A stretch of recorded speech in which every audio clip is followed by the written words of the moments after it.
Ladies and gentlemen, thank you for tuning into this week's edition of Stop, Look, and Listen. I'm your host, LeTroy Gardner. This week, we have a legend. He's the trumpeter. He's one of the main vocalists of one of my favorite groups of all time.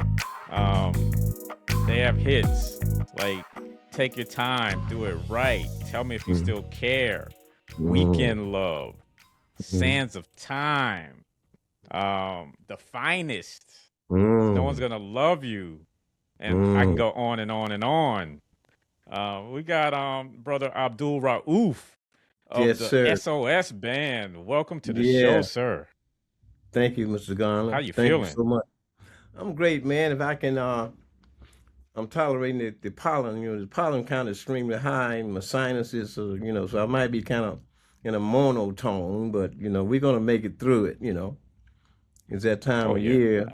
It's bright and sunny out yeah. there in When your Atlanta. eyes get Well, red, eyes man, get red, yeah, sinuses bother you. yeah. But I'm good. I'm working on it. This is the front side, so I'm good. hmm All right. Well, like I said, it's a blessing to have you. I love these Thank type of you. conversations with people that my mommy and my daddy and my uncle put me on as a kid, and the music Hmm. just just stuck with me through the years, and I just grow a deeper appreciation for it each Yeah. day. Uh, so Hmm. first off, like just talk about your journey. Like, when did you fall in love with music? Well, I would have to take it back to what we used to call junior high. It's middle school now. The name is they call it hmm middle school. So I was in middle school and they used to have these they call them sock hop concerts. Really was like a performance thing. They would have different groups and singers and playing. And I went there once. That was my first time ever seeing people my age or maybe just a little older performing. And it was really good, During that time they were singing a lot of the miracle stuff. One group in particular. So that group was named the Velvetone, which was a group. And I was impressed by that. I was impressed by that whole situation. And a friend of mine, a dear friend of mine who passed, he was in school. He was this amazing guy, uh, leader. He's always been a leader. He was always different from the rest of the band members. He was a business guy, but he was a fun guy. He was one of my closest friends, Gino Jordan. And eventually he invited me to be in, like, put a band together. It was like a garage band. So we started out doing hmm stuff in junior high, just playing and working, and went to high school. We was kept working and getting better and getting better and having a passion for it. It wasn't about making money. It was about just the passion for it and learning how to perform and play as well, learning the skills and what it takes for you to be uh, a band and a musician and a vocalist. So I'm a horn player. So I'm a horn player first. My Okay. singing came later, but I was just always attracted to horn bands, even coming up. I remember being attracted to the James Brown. James Brown was my guy, but I also was attracted to his instrumentals. He's cut a lot of Okay. instrumentals. His band would do a lot of instrumentals, and I would be attracted to the instrumental side of his stuff too, the funk side. I remember a friend of mine gave me a Miles Davis piece. And that was my early years. I really couldn't really wrap my head around it because I was such a funk guy. And but later I became a fan of Miles. But that was like when I was very young. I was just used to hearing, like, Fred Weston and Maceo and all those with the band, and Sinclair, Pickney and all those guys that with James Brown. James Brown hmm always he was this guy that really started me out, and people and the young guys I was with. We was all fans of James Brown. But that was my beginning, Yeah. just seeing that group and being attracted to something that it just felt good. And I never knew I was going to be in it until a friend of mine pulled me over and said, come be in the garage band. We didn't call it the garage band. We just saying our band. And that was in Yeah. Albany, Georgia. I was in junior high school. All right. So like from junior high school to um, getting on the S.O.S band's radar, just talk about like the work that was put in to get to that point, and then you joining the group. Tell me the story about how that came about while they were on tour after the first album. Well, what actually happened is I was performing here in Atlanta. I was with a popular group, and self-contained bands during that time was very popular local groups, and I was performing with groups all around Atlanta. Very successful group for performing called Third World, and I was hanging out one night, and a friend of mine, an awesome saxophone player, he asked me what I was doing, what was I doing out there that night. But it was just a spot we used to go to, and where live bands would come, and the musician would be on the wall, and we'd be like, we'd critique them, and you're good, otherwise we cash you out. You know what I mean? So all the cats would Hmm. be on the wall. So I was back there checking these groups out. I can't recall what group was playing, and I told him I was just doing what we normally do, and he told me that he said Jason Bryant, Billy Ellis is looking for you. I said, Jason. So I knew Jason, but I didn't know Billy. He said, S.O.S band is looking for you. I said, wow, I didn't know that. So that was my connection to connect up with uh, the band leader, Billy Ellis, Mr. Billy Ellis, who was my mentor. And I had a meeting with him. He played a couple songs for me. And I was attracted to, being a horn player, I was attracted to the song uh, S.O.S. Dit dash dash dash dit. And the Hmm. arrangement, that track was so hot with the arrangement and the keys. And when I finished listening, I heard Take Your Time, because they had cut Take Your Time. Uh, I said, well, whoever playing this band, playing this song, I want to be in that band. So I joined the band. I became associated with the band while they was recording. So I did some recording on the first album, and the Take Your Time hit so hard. So it started out on a promotional tour for the single. And in that process, Billy told me, he said, well, Raouf, uh, we going on this promotional tour, but the funds ain't too right for you. You know what I mean? But if I was you, I would come. So we was out there. I said, okay. I told my wife, I said, I'm going out here because what had happened to me back in '75, I got approached by the Commodores. The Commodores was touring with Michael Jackson, the young Commodores. Commodores were at Hmm. Tuskegee, this local group I was dealing with at Albany State College. So we knew about each other. And they wanted me to become a member of that band. They hadn't recorded yet. They was opening for Michael Jackson, Jackson 5. They was opening for the Jackson 5.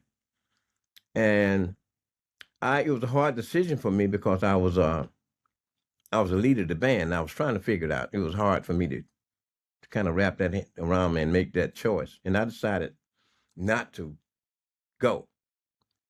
And soon after that, they took off. So resentment really fell in on me because it was so popular, and I was hanging out to the little blue light in the basement, and I would be in these spots, and all this music would come out from the Commodores, and I would be sitting there saying, no one even know I was in the group. I was there. I just didn't take it. I didn't take it. So I got beat up for a good while. I got beat up, and I was like, wow. So Hmm. when S.O.S came back, I said, I'm not going to miss this one. So I said, whatever happened, I'm going out with them. I said, I'm not going to miss this one. It happened one time. So I went out with them. So once we got out, we wasn't out that long on the promotion tour, and we got snatched up by the Isley Brothers tour. Uh, Probably with all the brothers living. All the brothers was there. The full Hmm. Isley Brothers family was there. We was there with them, and we went out. It was so that year. We toured maybe half the year with them, and the next year we, ironically, check this out. We was picked up with the Commodores. In the Okay. Commodores, that was the last time that Lionel was in the Commodores. So when I got in the Commodores, so I did go talk to Clyde, and he remembered my situation. I said, well, I told him what the challenges I went through by not becoming the group. And he told me he made it easy, but you made it. I said, yeah, but I got beat up a lot. I got to beat up a lot for the choice. But I said, I guess I'm supposed to be here. This is the one. This is where I'm supposed to be. But that happened, and then after that tour, that year of touring with the Isley Brothers, and half of the year with the Commodores, when I came back, uh, after that tour, the Atlanta, the band made me official member of the Okay. S.O.S. band while on tour, coming off of that, the end of that tour. Uh-huh. So like you mentioned that like you're a trumpeter first and you started singing later on. Like when you joined the band, were you already showcasing your But vocal where I skills, come or from was being it discovered later on? no, well, what happened is being self-contained band. I come from the self-contained. They call self-contained groups. Mm-hmm. Self-contained meaning those groups like Commodores, Ohio Players. Uh, uh, I can't think of all of them now, but all those groups that they had Lakeside, all these groups like that. Self-contained meaning they had everything in there that you needed to do live performances. So they had the musicians and the players. So being those groups, you would sing and play. You would sing and play. It Mm-hmm. was like yeah, maybe one guy that maybe did more songs. So I was used to singing because I came out of a local group that we used to sing all these songs, and I used to fashion myself out when I was young after Eddie Kendricks, because I had a nice falsetto at that time. But that was like being in a self-contained group. You would sing songs, and certain songs other people would sing. So I was used to singing and used to performing. Performing was our key. The key thing that we Mm-hmm. became know how to entertain. Because we came up around these soul artists, and when I was young, even in high school, being that we had a organized horn section, uh, sometimes we would perform for these soul artists that may come in town at this very popular club, which was like a sea market on the way to Atlanta, but it was a very popular club. Most of the cats would stop there before they go to Atlanta. And we was young. They Mm-hmm. had asked our parents could we perform. They would let us in and we perform with these guys. Come in, do a rehearsal, our horn section, and play with them that night. Anything from Al Green to Johnny Taylor, or O.V. Wright, the blues singers, and all those guys would come in because they would most of the time these guys would travel around with their uh, uh, guitar player in most cases who was their music director. During those days, you didn't have really keyboards. Really wasn't the predominant feature in a band because you didn't have. They had if you was playing if you had a B3 or something like that, but most of the keyboard sounds they didn't come around to the 70s. So those groups, you always had two guitar players. Always had two guitar Right. players. One played rhythm, one played lead. In groups like that, in the self-contained groups, we had guitar players even before we got the keyboard player. But that's how Mm-hmm. I kind of morphed into the S.O.S. thing. Now, the S.O.S. band was crazy because I just wanted to be a band member. I didn't really, singing was okay. We had band members there. There was great, great guys, awesome musicians. All these cats was really good.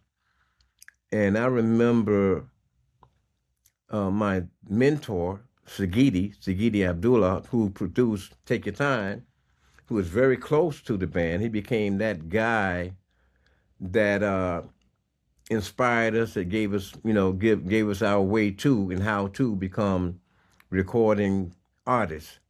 He was very close to me. Mm-hmm. So he asked me, he told me, he said, I want you to sing. I said, bro, I don't want to sing. We got singers in the band. And he said, no, but I want you to sing this song. So he talked me into singing. The song was written by what Cornell something. Cornell used to be the lead singer for radio. Had this nice voice, radio for Ray Parker. Ray Parker, the iconic Ray Mm-hmm. Parker. But Cornell had that voice. It fit the whole radio concept. Cornell. So he wrote this song called Mm-hmm. "Long Way to the Top," and I sang that song. That was the first song I sang, I think, for the S.O.S band as a lead singer. "Long Way to the Top." I wish I had that high voice now. But anyway, that was the first one. That was the first song opportunity to sing in the S.O.S band, and then it started happening with different other songs, even on up to I got to met Jam and Lewis, and they got me to singing other things, and the High Hopes thing that introduced us to Jam and Lewis as well. Right. All right. So, like you talking about Jam and Lewis, um, you all started collaborating, starting with the third album. Um, well, the second album, yeah, the third album, SOS Band 3. And it was like a clear transition from the music that you all made with the first couple of projects. Like, just talk about that, blending that Atlanta sound with the Minneapolis sound. Well, it kind of happened fortuitously because of one song. It was never planned. It rolled on the back of one song that was introduced to us by the iconic producer Leon Silver. And Mm-hmm. Jam and Lewis, it wasn't producing at that time, I don't think. I don't recall them even telling me that. But there was writers that were with Prince. Prince didn't want them to produce. So they wasn't producing, but they was writing. And it was, Leon was like their mentor as well. So he was producing the SOS band, him and his team, the Silver Spoon production, him and his Ricky Silvers and Gene Dozier was his crew that he had producing. That was what's that? Two? No, it wasn't two. It was three. It was three. 3, yeah. It was three. Because Sagiti did the first two albums. Uh, Mm-hmm. so when he came, he introduced us a song. He brought a song, and he played it on the cassette. And it was High Hopes, and they chose me to sing the song. I have no idea how I got chosen to sing that song, but I wound up singing the song. But it was written by Jimmy Jam and Terry Lewis. I'm sorry, Jimmy Jam Harris Mm-hmm. and Terry Lewis as writers. The song was the single for that album. It was a transition going from Mary's voice to a male voice, so that was different. So it became what they call a turntable hit. Very, very love like song, The High Hopes. Nice track to it. But it was written by Jimmy and Terry. So the next project, Clarence, uh, the Godfather, Clarence Avant, Avon. yeah, he got Leon Silver to do and his team to do one project, and Jimmy Jam, Jimmy Jam Harris and Terry Lewis. But it was because of the single that they got opportunity to be with the SOS band, the song that happened prior to them, and we never met them. So that's how that whole relationship started. If it hadn't been for, and I've talked to Jam about it, I've seen them several times. If it hadn't been for the song High Hopes, I'm not sure if we would have ever met them.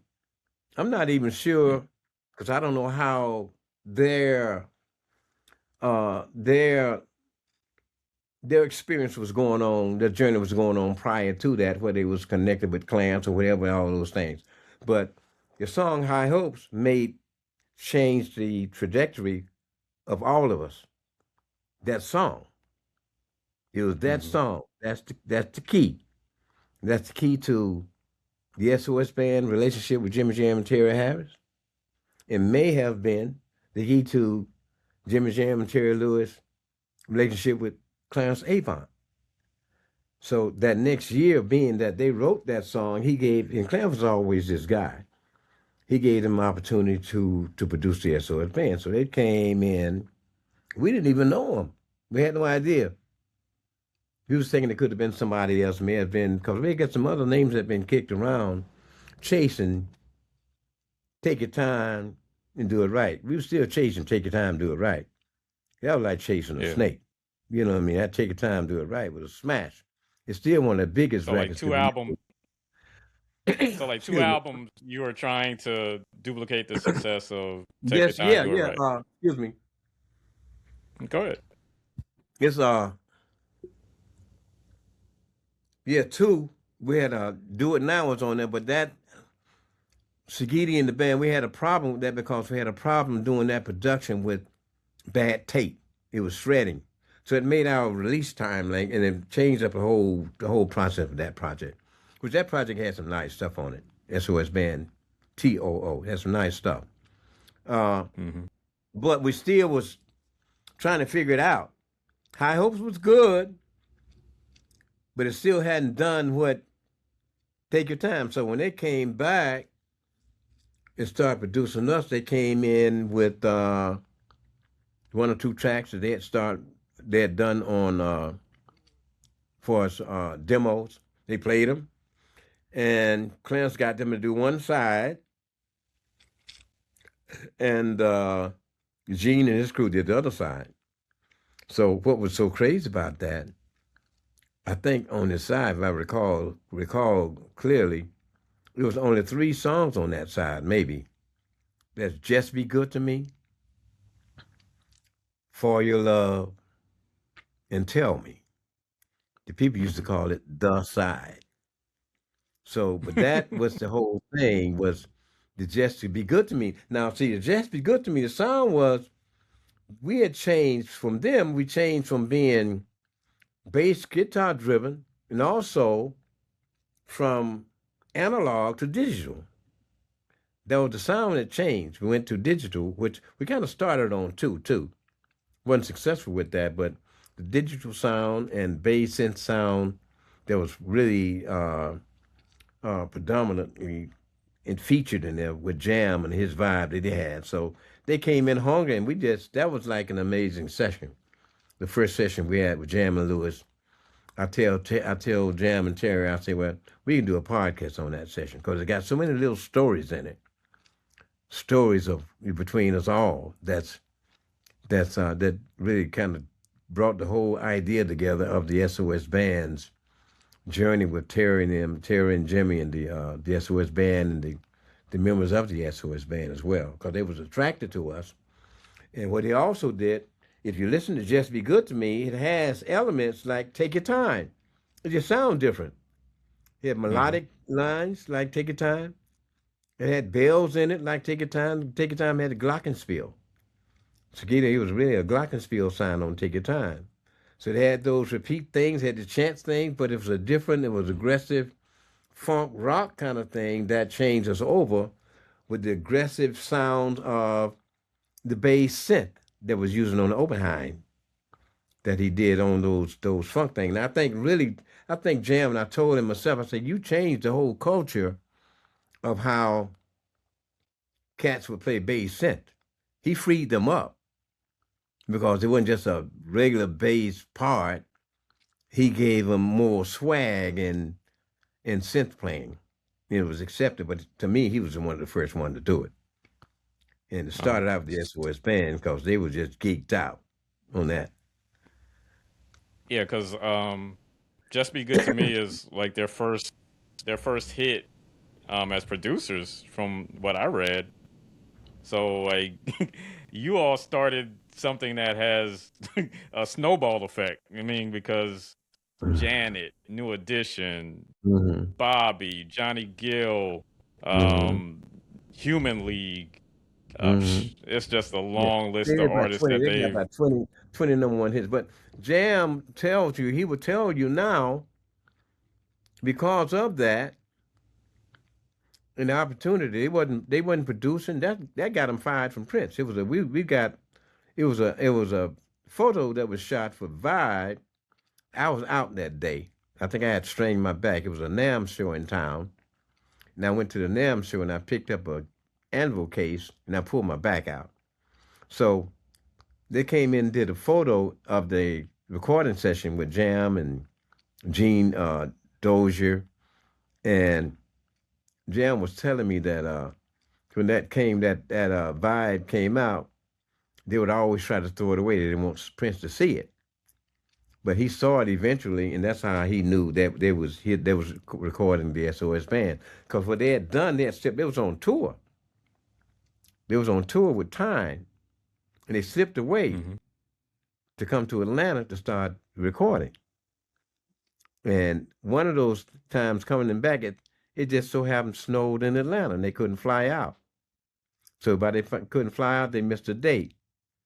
And I told Jam, I said, God made it snow in Atlanta, so you guys can have the journey that you have. He said, "Wow." I said, "Well, you had to be a part of that whole process because what you guys have done for the music and music industry and for the world, it happened with that. It opened you up, gave you a chance to do it, even though you was with this amazing group at the time, but you found your footing in the being producers and writers and being musicians as well. They're really very good musicians as well." Yeah, but that whole thing Mhm. flipped like that, And from that point, then it came to the other guys. But he said, Raouf, he told me one day, say, Raouf, the SOS band is the foundation to anything we ever done and anything that we will ever do. It was the foundation. We were number one. We was that group that made it all happen. But it started out in Atlanta, Georgia, at Master Sound Studio with the SOS band on I guess that was the third album, I guess, third or fourth album. It was 82, 83, something like that. Right. Yeah, It but was the that's just yeah, it was the strange fourth how album. things happen, because I don't know, man. We may not have met him, maybe been later, but that whole thing just changed everything up for them and us as well. Mhm. High hopes. That's the key. That's the song that made it happen because they didn't produce it, they wrote it. Leon Silvers, the producer Leon Silvers, he produced it. They didn't produce it. So the next year they got an opportunity to come and be producers on the album because of that one song, which they had written. Mhm. Did you get to did the group get to work with Leon Silvers again after We worked with him. the That was that our album? last time. Well, after that time, when splitting the album, we worked with him in two projects. Them in two projects, the High Hopes project and the On the Rise project. That the On the Rise Mhm. project is where he did one side.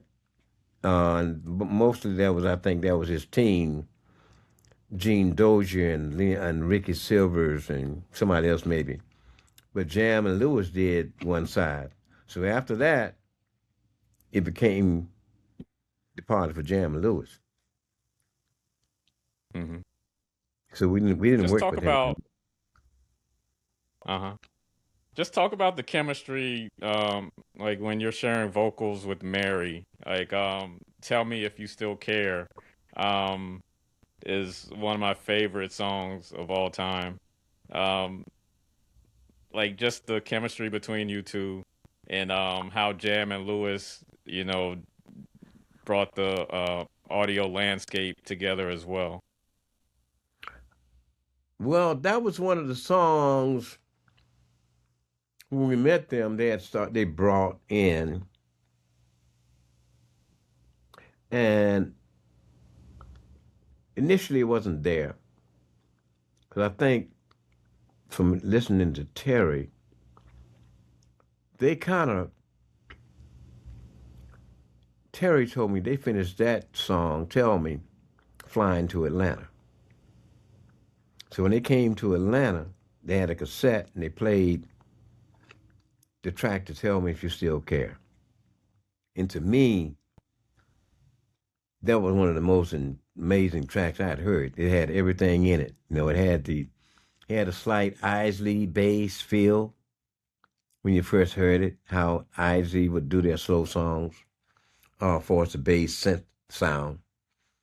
But the way they layered the vocals when we was producing the vocals was unique in how they hear the harmonies in the vocals. Now, I was chosen to be the male vocalist. It was like a duet. So they needed one of us. So out of Jason and myself, we was the two male vocals in the group. They chose me based on, I guess, High Hopes could have got me to sing that song with Mary. It was a duet, so they had already decided they wanted the song was a duet. It needed to be a male and a female. So they chose me to sing the male part, and that's how that style, that relationship that was successful in that song, and it continued through two other songs like Weekend Girl and Sands of Time. Similar formula, you know what I mean? But that's how it happened. And being that we was already a group, so we already had our chemistry as a band. Because we was a band first. Yeah. We didn't put us together in the studio. Before I joined the band was already together, since 77. They was playing live performances, 6, 7 nights a week at this local club called the Riga Room. So the band was tight. Anytime you playing that much every week, you chopping wood because you have to keep up with the current songs and you're constantly rehearsing. And a lot of repetition is going on. Anytime you got a repetition, anybody's gonna be good. So that kind of happened. It fell in based on what type song it was, and I was blessed to be a part of it, and it became that that iconic kind of thing between the S.O.S. band's ballads. And it was just a natural chemistry based on the track that was there. And what was amazing, even in that song, is the background vocals. How that's kind of that had to do a lot to do with Terry Hills, and how they layered these background vocals would Tell Me, and how they just spread it in harmonies, and how they kind of played with each other with the same melodic kind of thing, but yet different. Each time may be different. The harmonies may be coming in halfway, but it was just amazing to listen to. If you just listen to the background vocals of that song, it just blows you away. And one of the key things to that song that set that song up is one of the guys in the band. It's two guys. Well, the thing with three, the whole band, because everybody Jam, they was attracted to the band. They were attracted to the musicians. They were attracted to the self-contained thing that everybody was different, but everybody had it. And they told me one time, I told them one time, I said, Jam, the stuff you did, anybody could have. That could have been successful with any several artists. And he said, no, Abdul. He called me Abdul. He said, no, Abdul. He would not have, because those songs would not have been created. Those songs was created for the S.O.S. band. So you think about that. You think about when you link in the story of High Hopes, how that locked in. If those songs hadn't been created, can you imagine with with just looking back with hindsight and what those songs meant and what it is today. If that relationship didn't happen, he wouldn't have a Just Be Good to Me. He wouldn't have a Tell Me You Still Care. He wouldn't have a Weekend Girl. We have The Finest. We have any of these songs. Wouldn't have any of them because it was recorded for the group. And that was like a kind of profound statement for me and make me look at it different, even though I know how important High Hopes was, but it even expanded my thinking of the whole journey of how things kind of just was divinely put there, you know. Right. And it's so interesting that I mean you keep going back to High Hopes. It's probably not the biggest song out of your catalog, but like in your opinion, it seems like it's the most important. It's not Take Your Time, Do It Right. It's not Just Be Good to Me. You keep reverting back to High Hopes and how Well, that's in um relationship to Jam and Lewis. I can't take no, we mhm, can't say Take Your Time now. Take Your Time brought us Jam and Lewis. Take Your Time uh-huh. is still the king. That's still the last, and nothing has beat Take Your Time. Nothing outsold Take Your Time. It's still that song. Mhm. Nah, not Take Your Time. Do It Right. It's still the last song of the show. Can't Okay. nothing knock it out of that spot because of Take Your Time was like number one, right, for 6 weeks. Something like it was being played so much we got tired of listening to it. But Take Your Time is it. But in the narrative of the relationship of us with Jam and Lewis, yes, High Hopes is the key Mhm. that really gave that opportunity, for as my understanding. And for my Yeah. conversations that I have with Jam and Terry, they agreed. You know what I mean? It was that song. There was a number, but the importance of it, it linked us together. It wasn't intentional. I don't think Leon even was thinking that. I didn't think that he would cause. I know he loved the guys, but I don't think that he was thinking that after that song, after the On the Ride song, that Jam and Lewis would be producing the S.O.S. band alone, be the sole producers of the S.O.S. band. But it just happened that way. Mhm. So yes, of course, it has that. It has that important in the history of the S.O.S. band, Jimmy Jam Harris and Terry Lewis. That was the key. And some people don't know it, but we know about it, how it happened, and how it also gave them an opportunity to produce that one song. They was producers. They was writers before that. They weren't producing anybody. Not before High Hopes song singer came out. That song gave them the opportunity to be producers. So they got Mhm. fired while they was doing it, Yeah. slipping away. They couldn't get back. Atlanta say, okay. God say, okay, all right.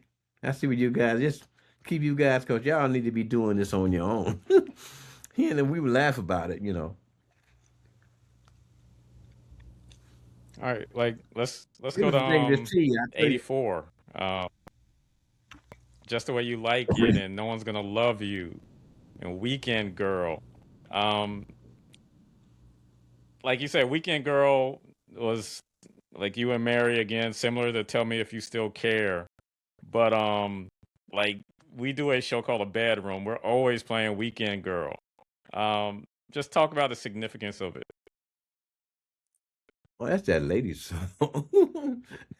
That's that lady song. The women love that song. And it has so, just think about what it's saying, these working ladies, they work hard. You know what I mean? They don't have time. They have to work. They have to do this. They have to take care of the kids. They have to do all these things together.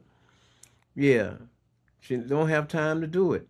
My only time is out on the weekend. You can't see me Monday, Tuesday, Wednesday, Thursday. Sherelle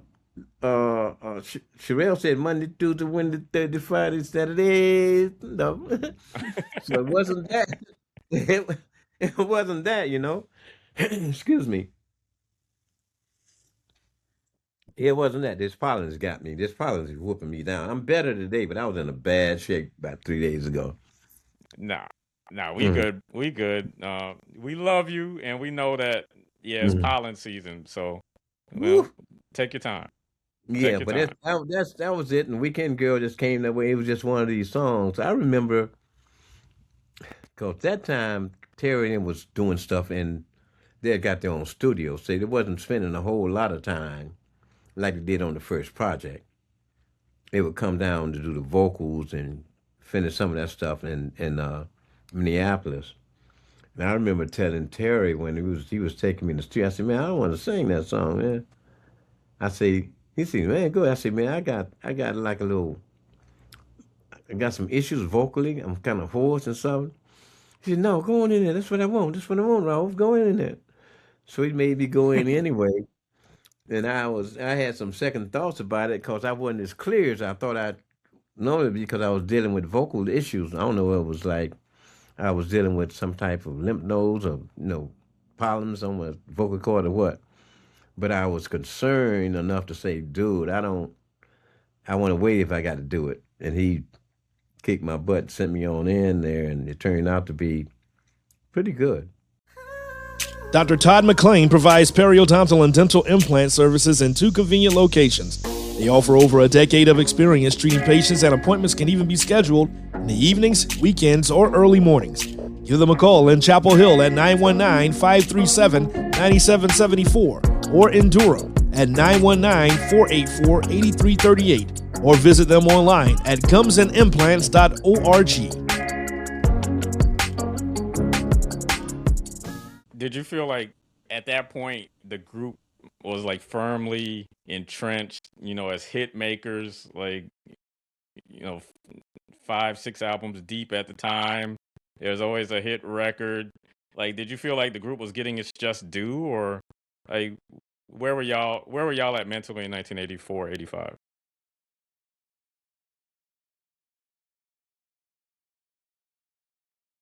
You say just do. I don't know where we was. We know it was hit makers. We know it was a team. We know it was a Hmm. formula that was successful that people loved, and they was buying the records. The people tell you they buy the records. They'll let you know when the records are popular. They buying the records. Uh, I don't think. I think being that we was a performing band, we helped promote it because we didn't have promotion. We didn't have that. We didn't have the kind of backing or the funding like you can have with projects. But being that we was a performing group, we did most of the lead work for most of those songs because we toured all the time. And when you're touring, you got a hit record out on the radio. They play it even more. So by being that, so I don't know why I would say just do. That might be a little hard, but I would say we could have. We didn't have, and that I don't know for what reason why. I can't say for what reason why, but I know what did not happen. We didn't have that because any other time those songs would probably been bigger than they really were. You know, Hmm. if they had that backing behind it, and that was part of the stuff that Jam them had to deal with as well. You know what I mean? But it was Right. just basically what we was dealing with for our the situation it was sitting in for us. Recording deal was a record deal or whatever that was. But we cut it through, We can't. I can't look down on it because it's 46 years and we still what 46 years now and it's even bigger than ever. So it did what it had to do. People love it, and that's still one of the songs. We can't get that song in the uncertain song because we have a time limit based on the amount of time, show time, set time we have. Weekend Uh-huh. Girl really don't make it. Tillman makes it most of the time. But people always vote Weekend Girl. So we did Yeah. Weekend Girl. They was now we won't tell me. It would always be something that you people want that you didn't do, but it wouldn't be because that we didn't choose. It would be set time that determined basically what set list your songs that you're playing. Yeah, I'm trying to think. I can't remember if you all performed it or not when my wife and my mother and I saw you all in Alabama. And I'm sure if you didn't, I would have been screaming like, "What happened? What about Weekend Girl?" Because Yeah, I mean that's yeah, to me that would be necessary.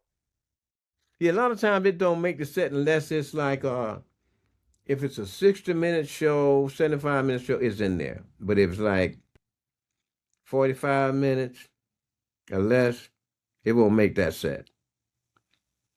Hmm. But 60, All right, so it like, can. no, go ahead, Abdul. No, I'm listening to you now. You're freezing them, but we're good. So like you were just talking about the just do part. Do you just talk about the gift and the curse of being signed to Tabu Records and the legendary Black Godfather Clarence Avant, because um it seems like it was a boutique label, but he had so many connections that it seemed like it was the right fit for the band. Absolutely. Absolutely. Uh, and that started out with Sagiti. They can't leave him out. He was Hmm. the guy. Sagiti was that guy. And still is uh, important to the history of the S.O.S band and where we are and how we develop as artists and musicians and human beings. Sagiti, he was the guy. He was the guy that Jam and Lewis studied. So he wasn't by chance. He knew what he was doing. We used to call him the third eye. Sagiti was one of these guys, and you wouldn't see him much. He had the gift of taking the lyrics and kind of hum because he couldn't sing, but he would kind of do his Sagiti voice through this lyrics with the concept of the background vocals and the part, and his method of writing and how he would use words that make you see, feel, or smell, or taste within the lyrics. A lyric. I sometimes he would do stuff to me and I would hear it back. And I'd go home, I'd call and say, "Did you say so and so and so in that track? Is that what you said? What was that the phrase you used in the second verse? Was that?" And he would say, "Yeah." I say, "Wow." You might hit me like the next day. But he had this gift that he could do it without anything, and you can get it. You can get it. You can get the whole nature because his gift was he never did come around. Even I used to tell him about it. When have changed things change and people start doing tracks that you can put out, doing demos you can put out immediately. His thing was to create in the studio. He have ideas. He get it to a certain point that he's doing, but most of it would be in his head. And he liked to have that freedom in the studio to make that magic, basically, to leave room for magic. But he, God bless him, I pray he's lifted high in paradise, but he's part of the family that very close to Clarence too. He was Clarence's guy, you know. So Take Your Time kind of came around. Clarence had another label, so it was a good timing for Tabu would Take Your Time because he had it with it. I can't think of the name of that label he had, but he was going through some issues with that label. Then Take Your Time really brought some other light to Tabu. The record itself, Take Your Time Records. But yeah, that was a good thing. I always wanted to do after Jam started doing the people that was close to like Alexander and Sherelle. And we never got a chance to do a Tabu tour. Uh-huh. I always wanted to do that. And especially after we got all these songs lined up together, that would have been like amazing. But we didn't have. I did some things kind of off later we did some things with Sherelle and Alex that was separate, different kind of thing. They would be on the same shows, but to do a Tabu tour, I thought that would have been like really, really something special because that was unique. The Tabu sound and those artists were in there. That on the early Jimmy Jam and Terry Lewis, those the early years. That's before Janet. That's before everything else. But that's the early years. So their way of thinking and their heart was different during those years.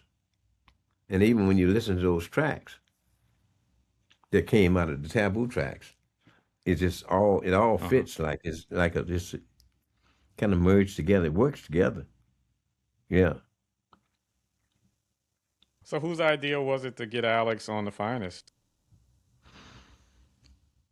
I'm not sure, but it had to be Jimmy and Terry because at one time Alex was in the Time. So they was all they know the skills of Alex. They know the gift that Alex had. And being that they was gonna do a project on him, it made sense. But it was a good marriage. But that's that whole connection in there between because Alex one time was a time until they decided to go with Mars. And Alex just went solo on his own, and they still went back and got him because Alex's voice was just different. He was unique except he had his own sound. He was just different. He was soulful. It was, like Mary's voice. Mary's voice is just different. It's God. It's God that make that sound. It's just a sound that she has. And that was God. It just mattered putting words to it, put a beat to it. And Alex had a similar voice that was just different and it was unique within it, the sound of it, sonically, just different. But it had to be, I never questioned that, but it had to be them because I know how close they were. They know his skills, you know what I mean? And they was producing him too, so it could have came about through a couple of things. And Mary was in Minneapolis then. So she was going to Minneapolis to do the vocals then. So that could have just happened during the session and, being background, being there, how you just try something out, you know what I mean? See if it works. I don't know, but it works. It works. It works in The Finest. So like with the Sands of Time album, it was like pretty much the last album with Mary and the last one with Jam and Lewis. Like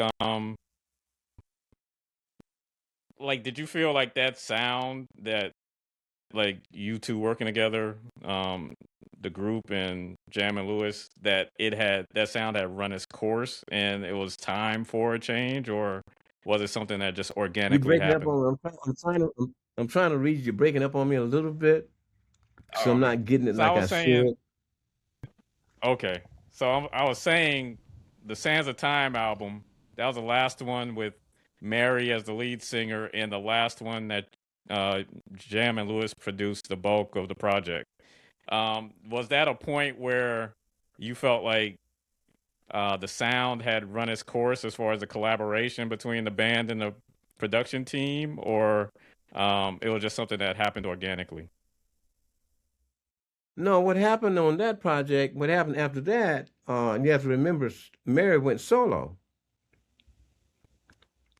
Mary went on a solo project, and being that Jam and Lewis was attracted to the band,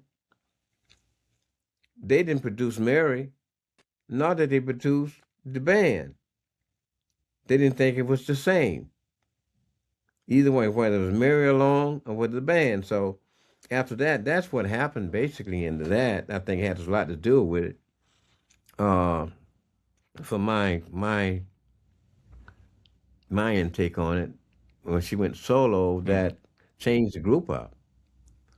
that changed the whole formula up. And even though she went solo, that changed the formula up for her too. So she wasn't the S.O.S band. She was the vocal, and she's the sound still today. She's the sound, the vocal sound of the S.O.S band.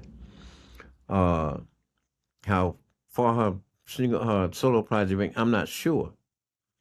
But most of the groundwork that's layered is the S.O.S band projects. So that kind of happened like that. Then time started going, and those guys started moving through different things, and they just time just changed on you. Just things start happening. You never can, everybody doing something different. Right. So it took about, several years.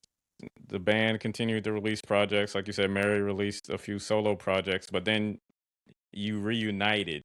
And I feel like the last 30 years, you all have been a touring band. Um, some of the members have changed, but you have become a legacy act, playing the hits, as you say. Like, just talk about that transition, like going from um an act putting out hit singles every year to now becoming a legacy act, because some artists struggle with that identity. Well, I think it was easy. Sometimes it happened. It's kind of off the music. You know what I mean? Black radio is different, so it takes you, unless you're current, it takes you at least 10 years to become that classic. They call it classic music. Mm-hmm. It takes me 10 years, maybe 11, 12. So once you get away from that, your music come back, and it happens to all the artists, especially black radio. When they come back, they either feature in the groups in the 70s. One time it was the 70s. Then it was groups of the 80s. Then radio went to the groups of the 90s. But it has to be that span of 10 years away from radio. Because a lot of times during that time, you don't get anything played. You're not getting really, for black radio, you're not getting the airplay that you were doing while you're current. So it's like a dormant thing that happened in the music that you're doing. Then when it comes back, it's like, wow.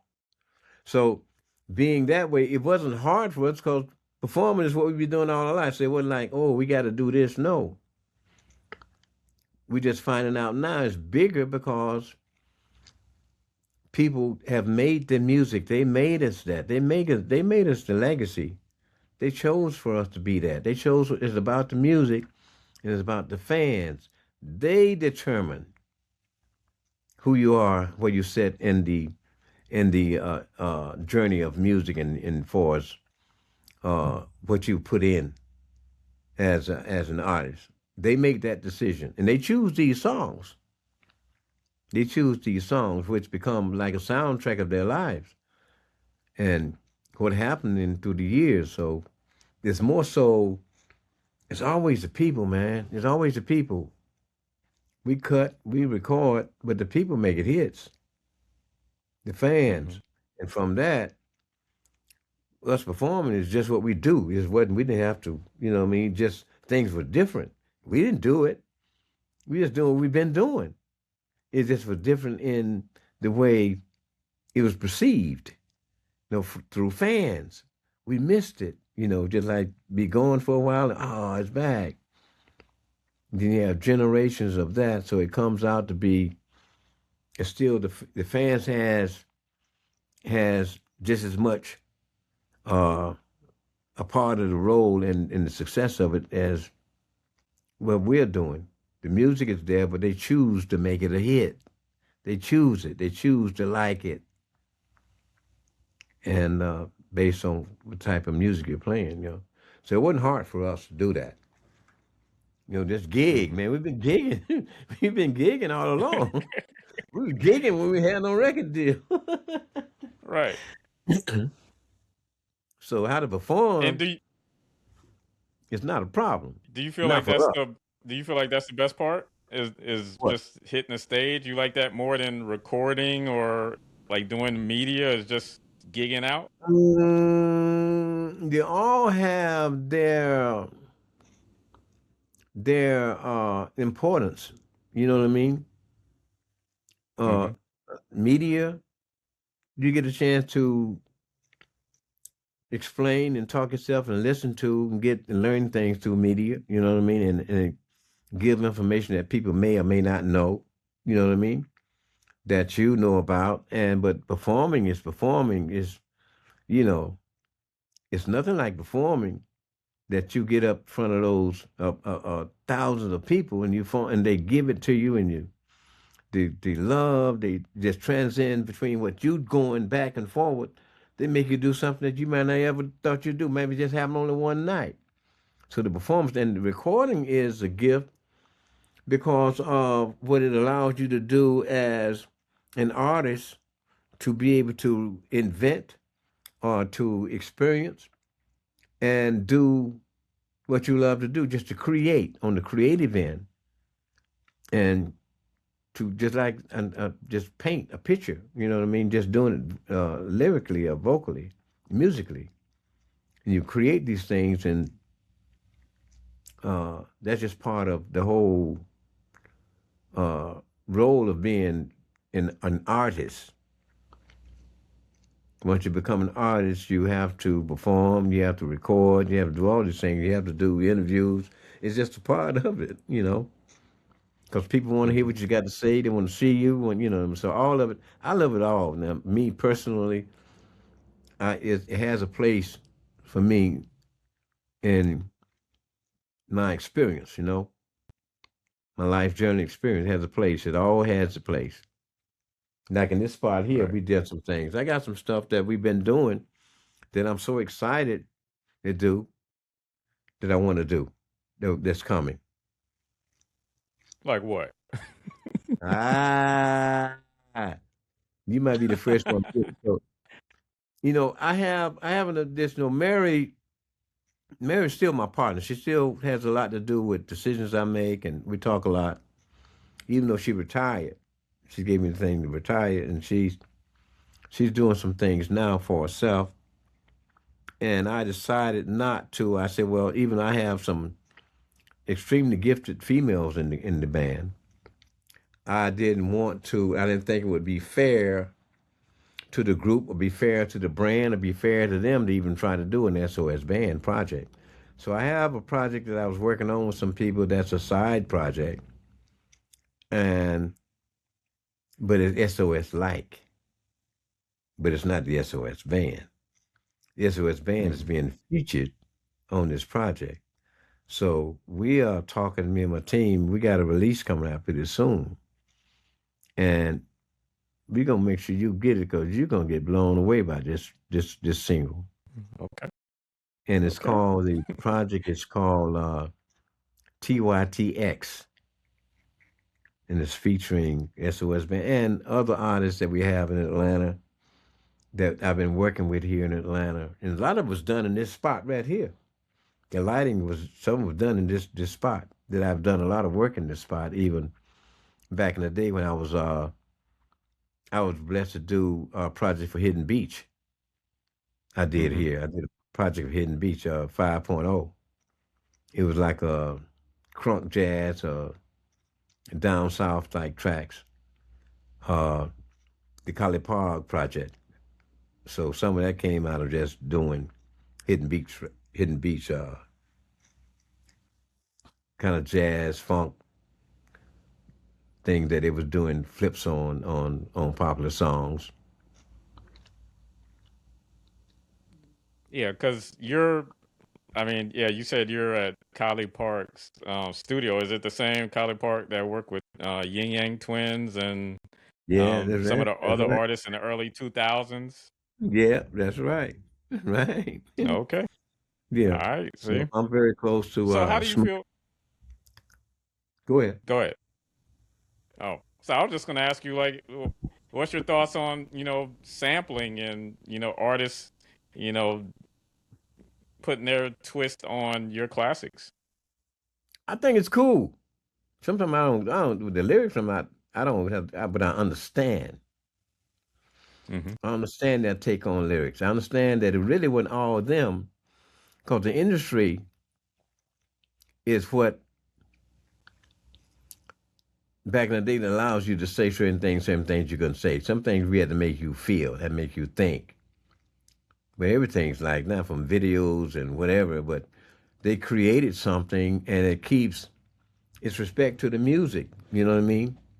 That they do sampling. Sampling, if it wasn't for sampling, I don't think it made it to that back in the 90s. I remember when they started sampling people and the young people didn't know what it was. But that brought back, that opened up a whole audience that was dumb because they didn't have radio, and they started doing classic R&B, Tom Joyner and all that. So he started going back and getting those songs and those groups that they were sampling. And that kind of created a whole nother uh, uh, an opportunity for not only for bands but for fans that love that music. So they play this. That's S.O.S. band. Kids wouldn't know, and the grown up would say, "Oh man, they ain't know about that. Oh man, that's time. Oh, that's so and so and so." The kids wouldn't even know because, and it wasn't their fault. I think what happened was, see, the industry has a lot to do with this. When they take music out of the schools, when the bands in the schools, the numbers go down, then that affects what's coming out on how people are able to use the skills and hone their skills as singers and band players in school. So the numbers went going, especially the HBCUs, and the numbers went down. And then you had what they had to do. They had to know how to take what they've been hearing, the songs they've been hearing. Most of them didn't know how to play. Most of them weren't musicians, but they knew what they wanted to put together.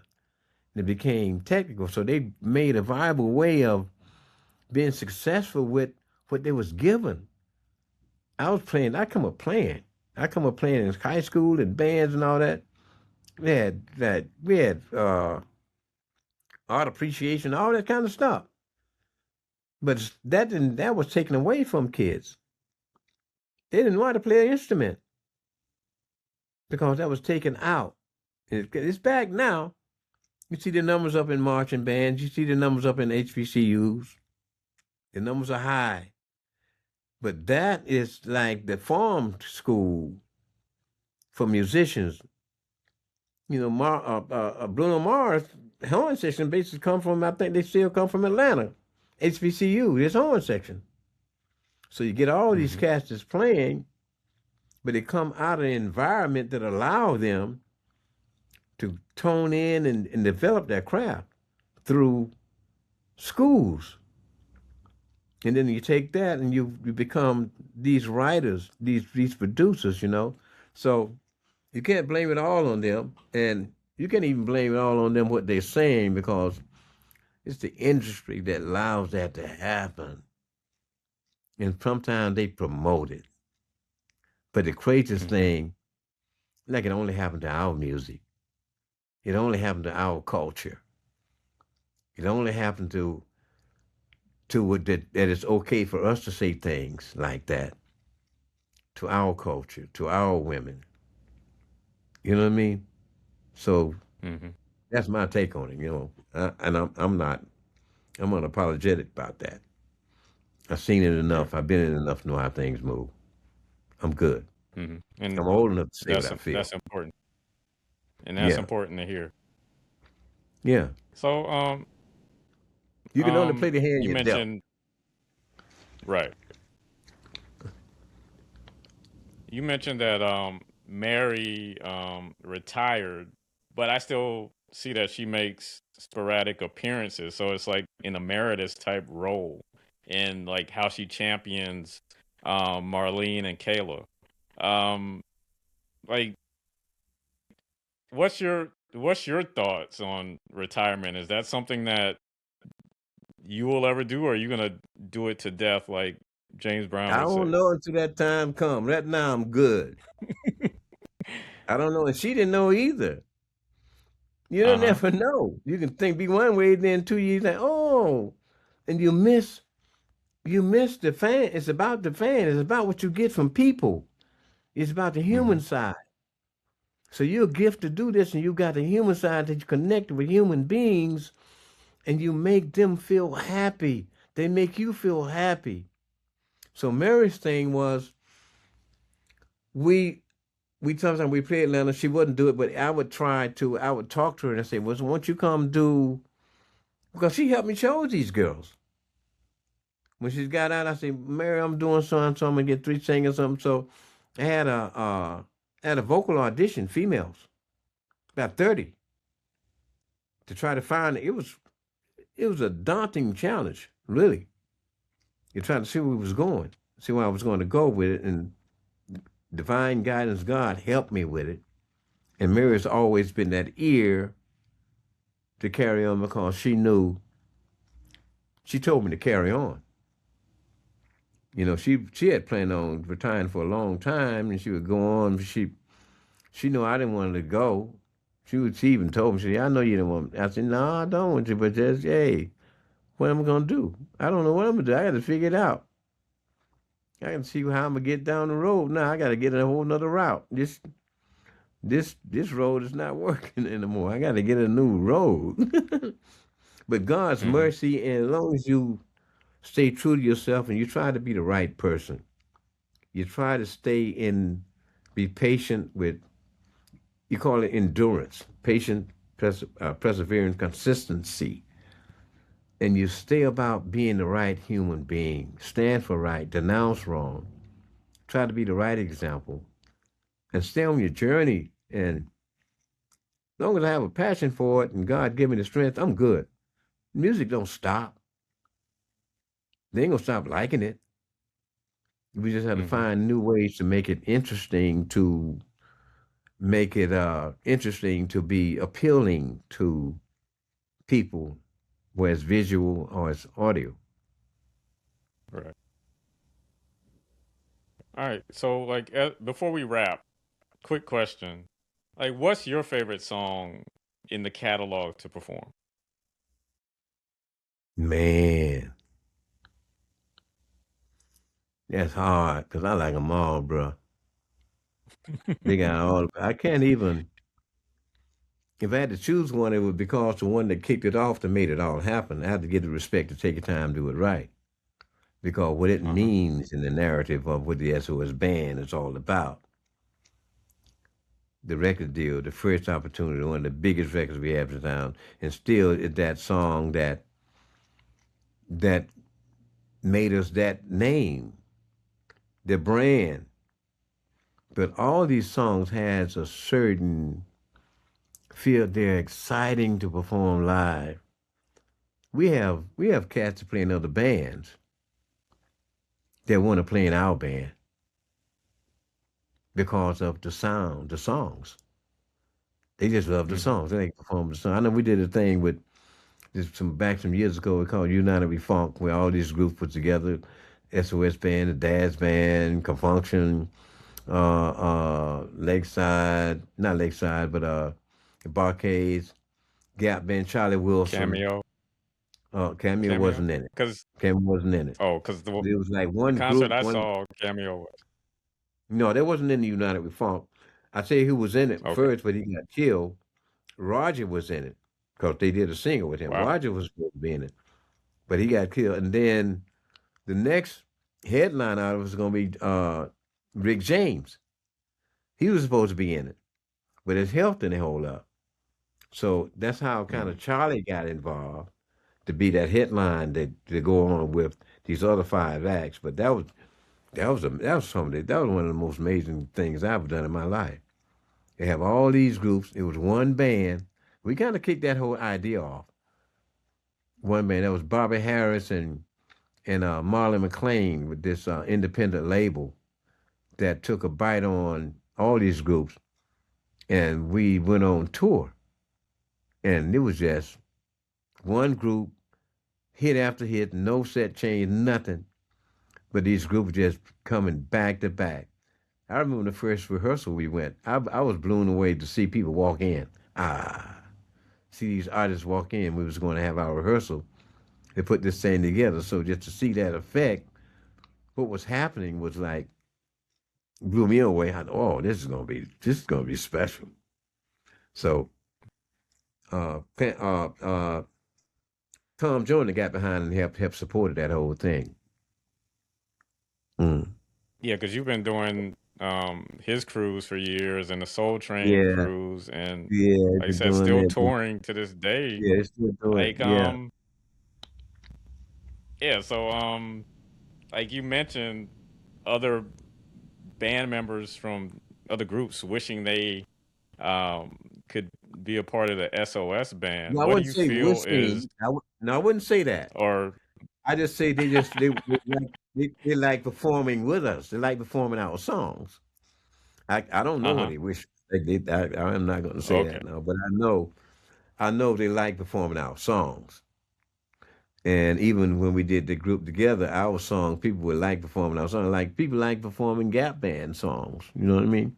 Yeah. You just had that whole issue. Yeah. But our songs were different from most of those people because our songs with Jam and Lewis, it sounded like something that come out right now,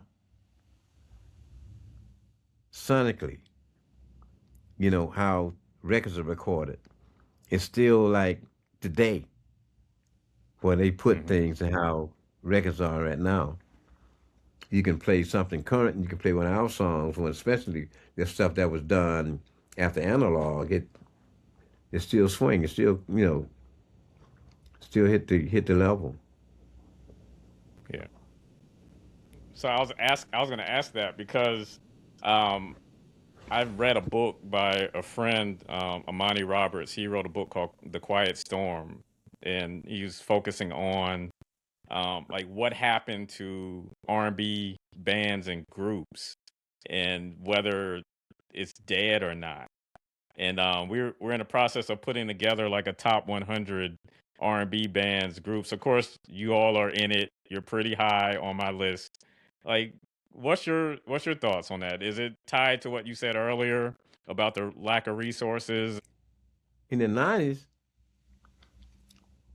most of the labels cut all bands. Then producers start doing, you had producers was producing with, didn't have a band, didn't have an artist. They started keying on producers and they started keying on stand-up groups.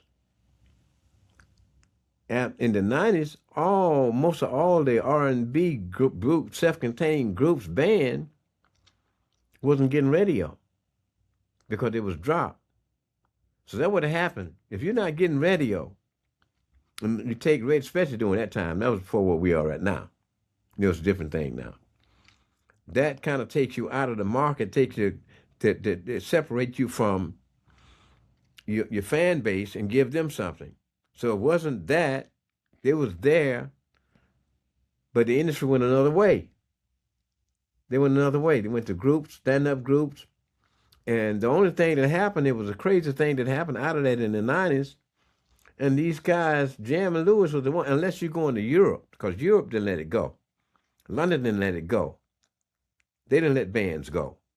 That's where we stayed. When we couldn't perform in the States, we went to Japan. We went to Europe. That's where we lived at, because they never let it go. But radio was different. But what Jam and Lewis did, they took an opportunity when no one was recording bands. They had two or three groups they did. One was Mint Condition. Mint Condition. And they had another group named Kilo or something like that. They had several other. It was all hot groups. Low key, low key. Low key. Yeah. Those groups, I remember Mint Condition, black radio didn't know what to do with them. They didn't know what to do with Mint Condition. Mint Condition linked into, from based on where I'm seeing that, they linked into the HBCU. They started doing a lot of stuff with HBCUs. And eventually it came around, but they came up into the time because black radio, even if they don't have a place to put you, that's how they function. They can't play you. Where we put this? So mid condition didn't get it through what you call the parallel one station, the top station. Might have been some smaller radio station that has the ability to do more, to kind of span and play all kind of things you hear. But that was, and I have to give props to them during a time that you didn't have bands, because all the other bands went away. All of us, even Prince, everybody in the 90s, they went away. It went away because of the opportunity. It went away because of the industry. Record industry was going a different way, and that means radio went a different way. And then you don't come back until 10 years later when they call you classic. And you become classic, and you got brothers like Tom Joyner, who created the classic station that was playing all the 70s that these guys were sampling. Then that gave us a rebirth, you know? Mm-hmm. But it's always something. It's never, you know. We have to work it out and stick to it. I keep working with it. Yeah. All right. So you mentioned that you're releasing new music featuring the S.O.S band, and I know you're touring. Just tell us what's next. What should we look forward to this summer? Oh, we're lined up for tours this summer. And we plan on keep doing what we're doing, and to be exciting, you know, it'd be exciting, and playing this music that people want to hear us play. This release is going to be something different. We're going to see where that goes. That could cause a lot of things to happen that's really good. But I'm going to make sure you hear it, and I'm not going to talk about it too much, but we're in the process now of trying to give it the best opportunity for people to hear it. If people hear it, it's going to earn its own merit. I think it's a very good record. It's a very good record. I think it is. How far? I don't know, but it's kind of S.O.S-like. Right. In fact, so where can we? One of the writers on is, the song was written by myself and Sagiti years ago. A song that we had worked on years ago, and I teamed up with a